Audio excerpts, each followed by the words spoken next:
Good morning 8th class student. Adarsh senior secondary school Khaishergarh online classes में आपका most welcome.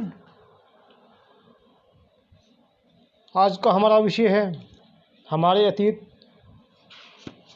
Lesson number 4। हमने इससे पहले वीडियो पढ़ी थी लेसन 4 की आदिवासी दिक्कू और एक स्वर्ण युग की कल्पना।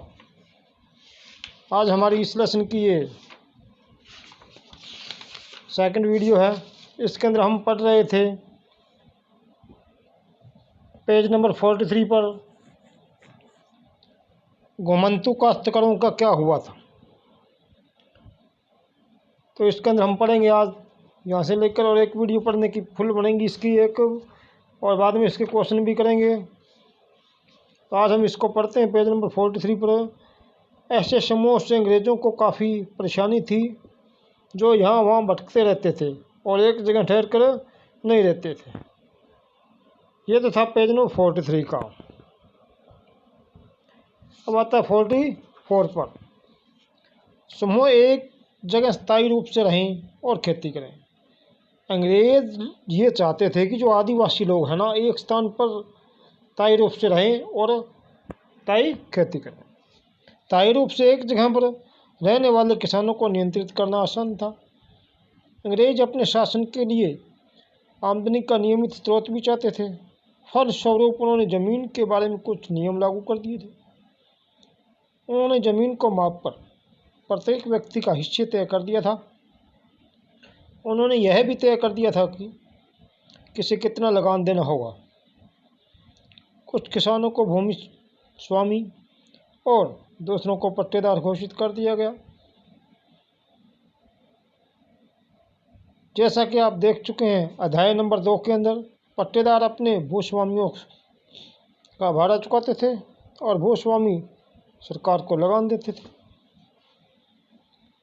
झूम काश्तकारों को स्थायी रूप से बसाने की अंग्रेज़ों की कोशिश बहुत कामयाब नहीं रही। जहाँ पानी कम हो और मिट्टी सूखी हो, वह हलों से खेती करना आसान नहीं होता, बल्कि हलों की मदद से खेती करने वाले झूम काश्तकारों को अक्सर नुकसान ही हुआ, क्योंकि उनके खेत अच्छी उपज नहीं दे पाते थे। इसलिए पूर्वोत्तर राज्यों के अंदर झूम काश्तकार इस बात पर राजी हुए, अड़े रहे, उन्हें परंपरागत ढंग से ही जीने दिया जाए। व्यापक विरोध के फलस्वरूप अंग्रेज़ों को आखिरकार उनकी बात माननी पड़ी और ऐसे कबीलों को जंगल के कुछ हिस्सों में घुमंतु खेती करने की छूट भी दे दी गई। आगे बाद में इसके बारे में क्या हुआ था कि अंग्रेज़ों ने नए कानून बनाए थे, तो उन कानूनों का क्या प्रभाव पड़ा था इनके ऊपर। जैसा कि आपने देखा है, आदिवासी समूहों का जीवन जंगलों से जुड़ा होता था, अतः वे वन कानूनों में आए बदलावों से आदिवासियों के जीवन पर भी इन कानूनों का बहुत अधिक प्रभाव पड़ा था।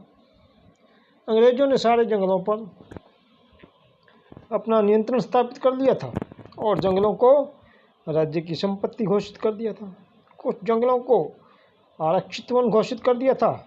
ऐसे जंगल थे जहाँ अंग्रेज़ों की ज़रूरतों के लिए इमारती लकड़ी पैदा होती थी।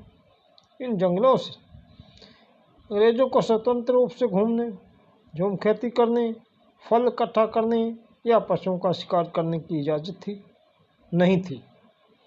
ऐसे सूरत में झूम काश्तकार किस प्रकार जिंदा रह सकते थे।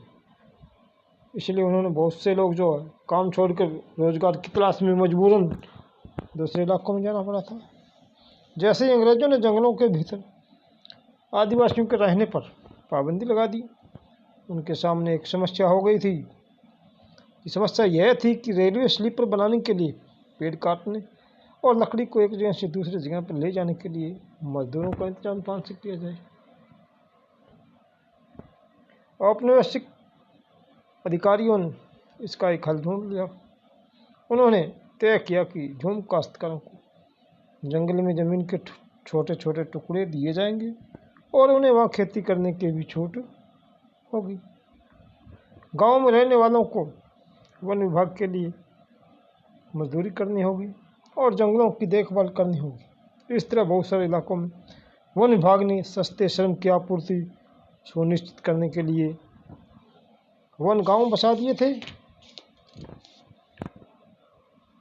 बहुत सारे आदिवासियों ने औपनिवेशिक वन कानूनों का विरोध भी किया था।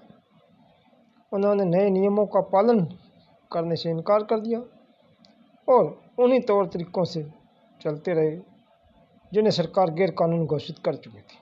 कई बार उन्होंने खुलेआम बगावत भी कर दी थी। 1906 के अंदर सोंगरम संगमा द्वारा असम में और 1930 में दशक में मध्य प्रांत में हुआ वन सत्याग्रह इसी तरह के विद्रोह थे। आगे आता था व्यापार की समस्या थी। 19वीं शताब्दी के दौरान जनजातीय समूहों ने पाया कि व्यापारी और महाजन जंगलों में जल्दी जल्दी आने लगे हैं। वे वन उपज खरीदने, नगद कर्जा देने, आदिवासियों को मजदूरी पर रखने के लिए आ रहे थे। इन बदलावों क्या असर पड़ने वाले हैं, यह समझने में आदिवासियों को कुछ समय लगा। यह समझने के लिए आइए कि रेशम के उत्पादकों की स्थिति को देखते हैं। 18वीं सदी में भारतीय रेशम की यूरोपीय बाजारों में काफ़ी मांग थी। भारतीय रेशम की अच्छी गुणवत्ता सबको आकर्षित कर रही थी। भारत का निर्यात तेजी से बढ़ रहा था। जैसे जैसे बाजार फैला, ईस्ट इंडिया कंपनी के अफसर इस मांग को पूरा करने के लिए रेशम उत्पादन पर जोर देने लगे।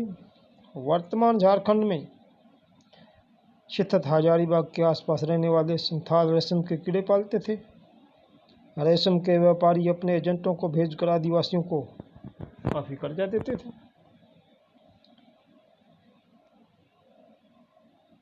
और उनके कर्मी कोषों को इकट्ठा कर लेते थे।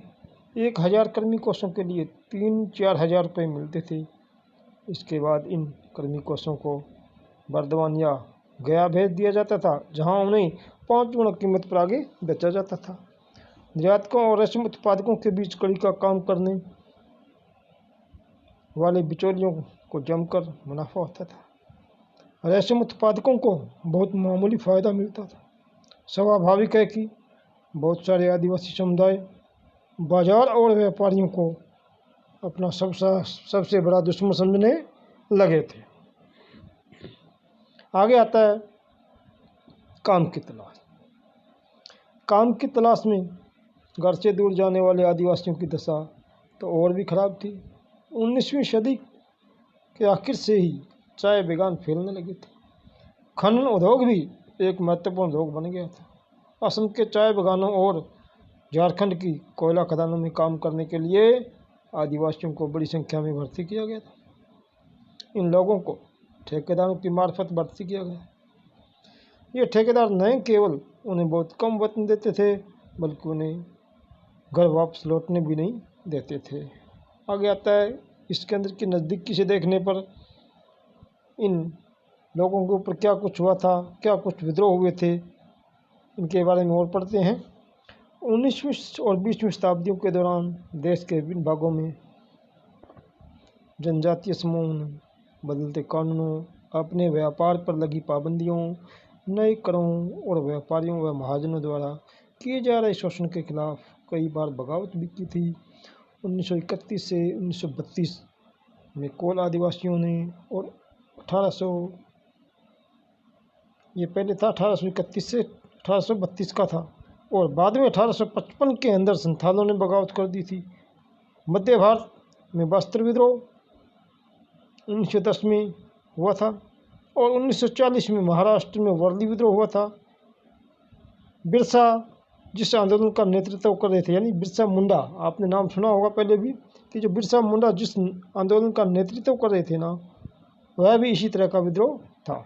ये था हमारा आज का विश्लेषण का वीडियो। इसे शेयर और लाइक जरूर करें। इसे एक बार आप ध्यान से पढ़ें। धन्यवाद।